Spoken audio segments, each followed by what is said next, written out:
मूळ जेव्हा एस्टिमेट बनवलं, मूळ एस्टिमेट ज्या वेळेला बनलं त्यावेळेला हे सगळं मोजमाप झालं नाही. आता वाढीव मोजमाप म्हणून 50 लाख रुपये वाढीव मागतात आणि दुसऱ्या बाजूला त्याचं लिकेज आणि बाकी सगळ्या दुरुस्ती करण्यासाठी अजून एक 60 लाख रुपये मागतात. 1 कोटी साधारणतः जीएसटी सहित 1,48,00,000 लाख रुपये मागतात. आता याच्यामध्ये प्रश्न असा आहे, एक साधं कॅल्क्युलेशन आहे की स्विमिंग पूलच्या 5-7 फुटावरती स्विमिंग पूलच्या बाजूला ज्या वेळेला आरसीसी कॉलम उभा केला जातो तेव्हा त्यावेळेला कोणी साधा माणूस सांगू शकेल की या ठिकाणी डॅमेज होण्याची शक्यता जास्त आहे. आणि मग अशा वेळेला त्याचं डॅमेजचं काही पकडलेलं नाहीये. आज लोकांना 2 वर्ष स्विमिंग पूल बंद आहे, त्याच्यासोबत सुरुवातीचं कॅल्क्युलेशन म्हणजे आता समजा दुरुस्तीचा नंतर बाजू आहे, पण सुरुवातीच्या कॅल्क्युलेशन मध्ये सुद्धा 50 लाख रुपये वाढीव मागतायत. यांचं कॅल्क्युलेशन चुकलं म्हणून 50 लाख रुपये वाढीव मागतात आणि वाढीव कामाचे अजून 60 लाख रुपये. कुठल्या पद्धतीचे टेंडर बनतात, कुठल्या पद्धतीचे एस्टिमेट बनतात, काही कळायला मार्ग नाही. आता दुसऱ्या बाजूला ह्या प्रस्तावामध्ये सांगितलं जातं की जे कामाचं अंदाजपत्रक आहे ते 1,45,00,000 आहे. 1,45,00,000 कामाचं अंदाजपत्रक आणि निखिल शरद पवार परब यांनी 15.30% कमीने घेतलं, बिलोनी घेतलं. म्हणजे 1,45,00,000 पेक्षा कमीने घेतलं. ते साधारणतः 1,22,00,000 घेतलं. आता 1,22,00,000 जर घेतलंय तर मूळ निविदा रक्कम 1,45,00,000 परत इथे आली आणि सुधारित 1,12,00,000 हे परत येऊन 2,93,00,000 झाले.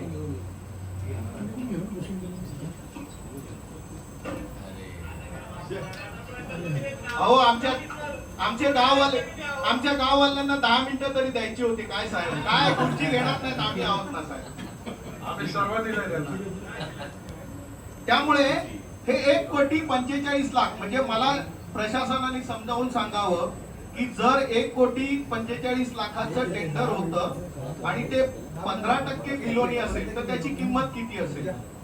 ही जर 1 कोटी म्हणजे माझं कॅल्क्युलेशन प्रमाणे जर 1,22,00,000 असेल तर परत मूळ निविदा रक्कम 1,45,00,000 आणि नवीन एकूण वाढीव रक्कम 1,48,00,000 असं करून 2,93,00,000 रुपयाचं बजेट बनलं. एका बाजूला त्यांनी 15% बिलोनी घेतलं आणि त्याच्यात मोजमाप वाढलं म्हणून 50 लाख रुपये ऍडिशनल मागतात आणि दुसऱ्या बाजूला काम वाढलं जे ते दुरुस्तीसाठी अजून 65 लाख रुपये. कशा पद्धतीचं कामकाज चालतंय काहीच कळायला मार्ग नाही.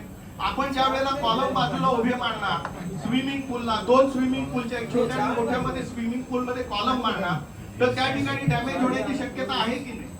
मग अशा वेळेला हे सगळं गृहीत न धरता मला असं आता महापौर महोदय माफ करा थोडासा हात बोलतो, मला असं डाऊट यायला लागलाय की हे आपले नाका कामगार गवंडी असतात ना त्यांच्याकडून आपल्याकडे एस्टिमेट वगैरे बनवले इतकी वाईट पद्धतीची एस्टिमेट कशी बनवू शकतात, कशा पद्धतीने चाललंय. आणि त्यामुळे मला प्रशासनाने खुलासा करावा की बाबा नेमकं काय आहे, अशी कशी एस्टिमेट बनतात. तुम्हाला साधं माहिती आहे स्विमिंग पूल डॅमेज होऊ शकतो जर त्या ठिकाणी कॉलम घेतला तर मग त्याचा अगोदरच हिशोबात घ्यायला पाहिजे होतं की नाही. आणि दुसऱ्या बाजूला हे वाढीव एस्टिमेटच्या वाढीव आणि त्याच्या बाजूला 15% बिलो होते तर बिलोचे कुठे गेले तेही सांगा जरा. पाटील मॅडम आपल्याला हे जे काही सुचवलेली कामं आहेत तुम्ही तेवढून जे तुम्ही जातात सन्माननीय सदस्याने सांगितलं काही गोष्टी गरजेच्या आहेत वगैरे कारण तुम्ही तर हे जे प्रस्तावित केलेली कामं करायला हवीत का नको. साहेब मी महापौर साहेब त्यांचा विषय आहे ना त्याचा विषय उत्तर घेऊ ना त्यांना. मला या विषयावर बोलायचं आहे पण महापौर महोदय एरवी मी बोलल्यानंतर तुम्ही त्यांना बोलायला देत नाही. मला काय म्हणायचं आहे का महापौर महोदय याला तुम्ही ट्विस्ट करू नका. माझं म्हणणं काय की प्रशासन अशा पद्धतीने काम कसं करते. अशा पद्धतीने आम्ही विरोध केला का? तो उलट तुम्ही नव्हता जागेवरती. ऐका ना, उलट मी म्हटलं की 2 वर्ष वाया घालवली. हे जर अगोदरच एकाच विषयामध्ये झालं असतं तर लोकांना एका वर्षामध्ये स्विमिंग पूल वापरायला मिळाला असता. मग आता आम्ही तेच म्हणतोय ना, अशा पद्धतीने कामं चालणार. एका बाजूला वाढीव खर्च होणार, दुसऱ्या बाजूला वेळ फुकट जाणार. याला जबाबदार कोणी आहे की नाही? याची कोणी जबाबदारी देणार की नाही? त्यामुळे ते काम गरजेचं आहे का? आता आहे ना, त्यांना विचारायची गरज नाही, आम्ही सांगतो ना. पण काम गरजेचं आहे, पण ते काम कशा पद्धतीने चालतं याचा पण विचार. 2 वर्ष वाया गेली त्याला. त्यांना आपण 2 वर्ष वाया गेली, याला जबाबदार कोण आहे? त्यांना आपल्याला घ्यायचं आहे.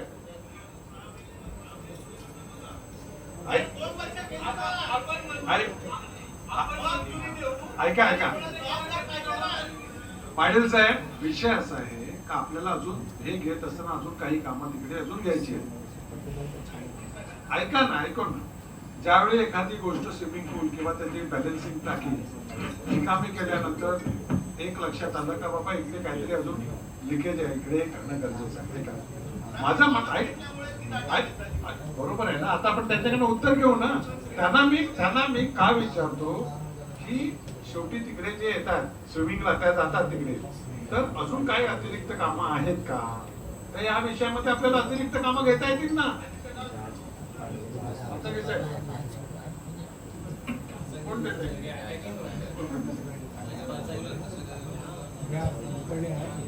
काय वेगवेगळी अजून सुचवली तर एकदाच ती कामं होत जातील. नाही साहेब, पण मला या विषयावर बोलायचं आहे. मी जेव्हा स्विमिंग पूलचं काम बंद होतं 4 महिन्याआधी मी या स्विमिंग पूल कडे गेलेली आणि त्याचा मी व्हिडिओ टाकलेला होता फेसबुकवर, तो तुम्ही बघितला असेल. मी पण या स्विमिंग पूल विषयी माहिती मी 3 महिने झाले फॉलोअप घेते आहे. हप्त्यातून 3 वेळा 4 वेळा फोन करते आहे. पातंगे साहेब मला गोल गोल फिरवतायत.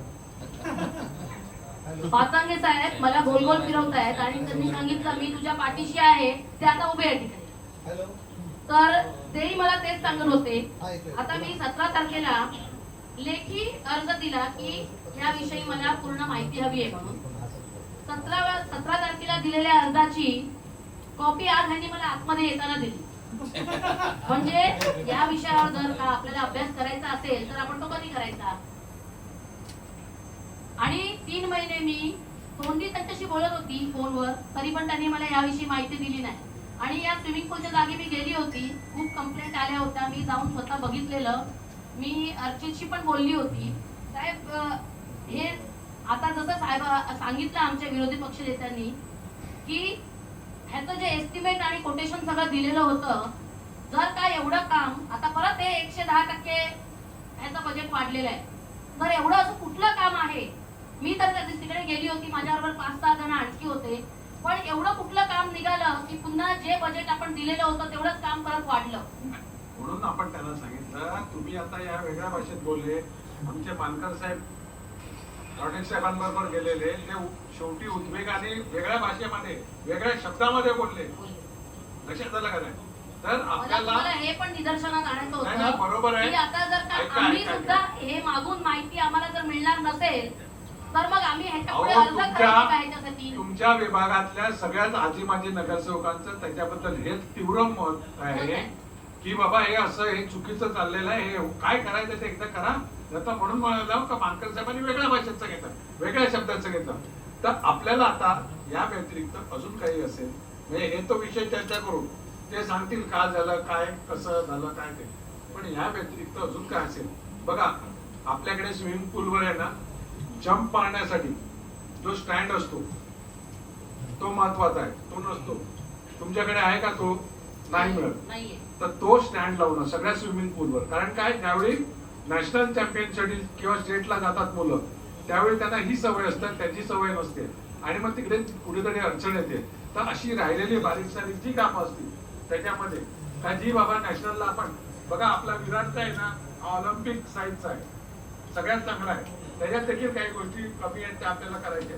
तर अशा कुठच्या गोष्टी असतील ना, छोट्या छोट्या गोष्टी आहेत पण त्या कॉम्पिटिशन मध्ये मुलांना त्याची सवय झाली पाहिजे. तर अशा गोष्टी असतील ना तर त्या देखील अंतर्भूत करायचं तुम्ही लक्षात ठेवा.